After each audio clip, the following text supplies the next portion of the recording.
Hello guys, this is Crow's Taxmaster and welcome back to another episode of Crow's Newsletter. This week we're talking about Destiny. Before we talk about Destiny, let's see what's going to happen this week. This week is only going to be 2 episodes of Super Mario 64. That's pretty much it. Not too much happening this week. I wanted to do some Minecraft, but the week got a little too busy. I do want to do Minecraft, so don't believe I quit Minecraft. Still doing it. But after that, that's pretty much it for the week. Let's get started with what do I think about Destiny? And even, Destiny was made by Bungie. Anybody knows what Bungie is? It's pretty much the creators of Halo, very popular series. Very well rounded.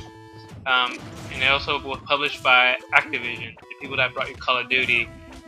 That's the 2 good companies, so the game must be good just by those 2 companies, just alone. And here's a small description. It's, you're a guardian of the last city of Earth who wields incredible power and has a range of weapons at your side, claiming what was lost to the enemies. Pretty much. Even though the thing is in the alpha state, like I said before, the gameplay, what you could play already on it, is about less than 10% of the whole actual game. And that's really good, actually. What was really provided in the alpha state is a very nice map, very good amount of quests, and it provides a few hours of gameplay, especially how you handle it from the beginning, and maybe some DLCs can extend that play further on, a better story, better understanding, more side quests, better equipment, making the game much more, have a higher, replay value, making you play over and over again, maybe not, making it very diverse, that's the key, that's now when you start the game, pretty much you have 3 classes you have to choose from, and it comes with Titan, Hunter, and Warlock. And the Titan is pretty much the soldier, like the tank, kind of the soldier tank. Has a good offense and defense, and but the problem is it doesn't have the greatest speed, jump. So you can't really hand combat it because due to the fact that you won't have the necessary speed to enter in and out. Well, now with the person who has speed would be the hunter. And the hunters are like kind of snipers in close combat. They lack defense, but they do have an amazing offense. They really are precise accuracy. So that could be used for a nice support for the tank. So the tank is, evade in some situations if they need it or something.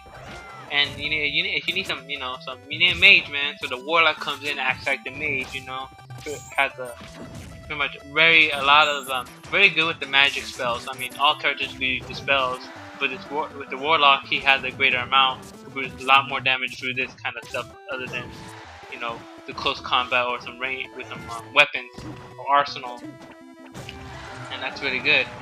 Maybe there are going to be some moves that you can heal your friends within a certain range with you. That'd be nice, especially after you're being ambushed by enemies. After you choose your class, you choose your race. Your races are the human, awoken, and exo. The human, typical. Awakened are the grayish, bluish creatures. Kind of bald, but very exotic and beautiful with well designed. They're very beautiful. I've seen some character development. Some people do a good job. Some people do an amazing job with these characters. And then they're the exio. They're the robotic cyborg. They like to classify them. They're actually they look evilish. They're built strong. I heard. Well, so far I know they do have some bonuses. Each race has a bonus when you pick a certain, pick. They have bonuses. I can't really tell you what they are. They're really, they're so, they have very beautiful. Pretty much it's mostly for aesthetics. Look, when you go to customization. Now when we actually start playing the game, it might look like an FPS or first shooter. But in reality, it has an MMO and RPG aspects to it that makes it really, diverse. It has a leveling system, even though you do the max cap and the alpha state is level 8, it does start you off. I mean, you start at level 3, but it does, give you, make it challenging some up to that point. You have that loot dropping, so the dungeon rating is actually a thing in this game,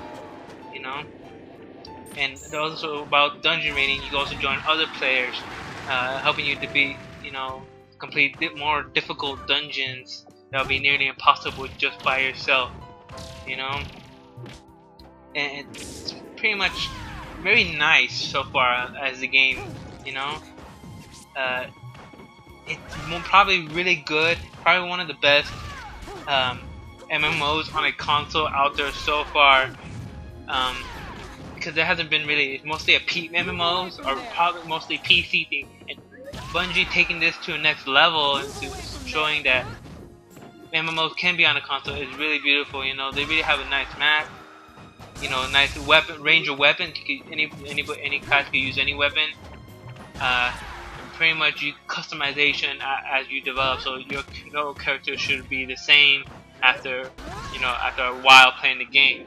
But there are, like all games, problems.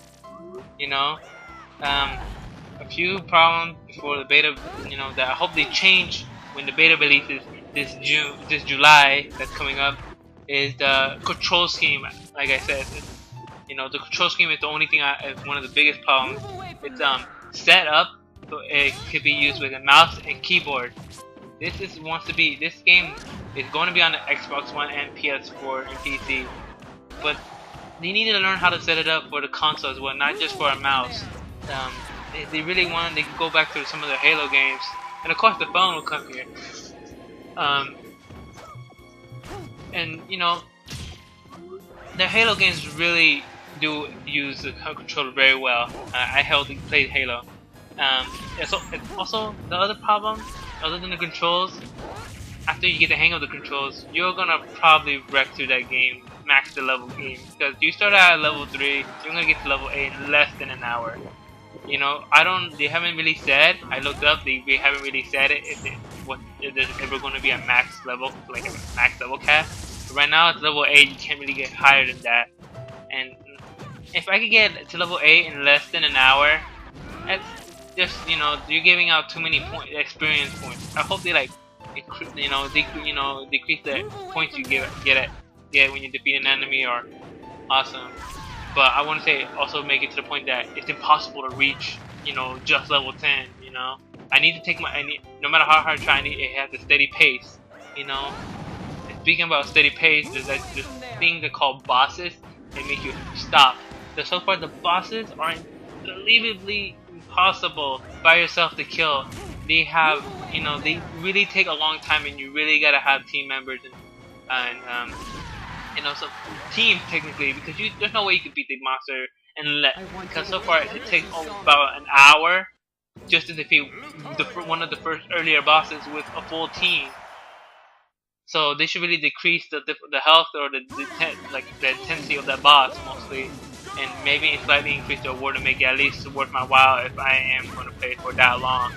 I don't want to waste 40 minutes just to get a sword or a gun that I'm going to use for a few levels, and I got to toss it because I got a better one. And speaking about getting rewards, let's talk about the loot. And pretty much when you do side quests, you already get automatically one of the strongest weapons just by doing simple side quests. This should really decrease what awards you get when you do a side quest. I'm saying get a good one, but not too good that you don't have to no longer actually try beating the game. Because if you're already OP in the game, the point you're just playing the game because you have nothing better to do. I don't want to do it. I want to play the game because I know there's something I can do. There's some accomplishments. I know I can do better where I am. I know there's better armor. I don't want to have to automatically be the best. I want challenges. I know I played some MMOs. There are some, even though I already have the best armor, they really set me with challenges that just allows me to make some, plan changes. And I haven't really explored the Crucible, which is pretty much the PvP arena. Automatically already playing PvE with players, but PvP is really good, I heard. but I recommend that they should work that out before they actually exploit it. Because right now they're already having challenges with guns. Come on, like I said, I know, like I said, the bosses are really like strong, strong with the weapons. If you beat the boss again with everybody having OP weapons, same thing. It's the same thing on PvP. People are gonna have like a really strong. They need the diverse weapon. Yeah, I've seen this that they are diversing the weapons to a point that one can't have an unbelievable gun without sacrificing something. So a player can overconquer another player and vice versa. And pretty much it. That's pretty much. And you can order the beta. I think you can go to Bungie's website. Be bungie.com, and you can order the beta version of this. Will be released on July 17, I believe. Don't quote me on that. And it will be coming out on the PS4 and Xbox One. Don't quote me on that either. But those are so far. I know definitely PS4. They really want the PS4. They're not gonna pretty much they just want only exclusive content on the PS4, which is what I'm saying, it's BS, but it's Bungie, they want to do. That's pretty much it. Tell me what you guys think about how awesome or how bad that thing is gonna be, or what you think about it. Next week, I said to my friend I was gonna do Battlefield, but I was checking. There's not too much information about Battlefield. I don't know why I picked Destiny, but next week it will be Far Cry 4. And I'll see you guys next week. This girl's gotta fly. Bye bye.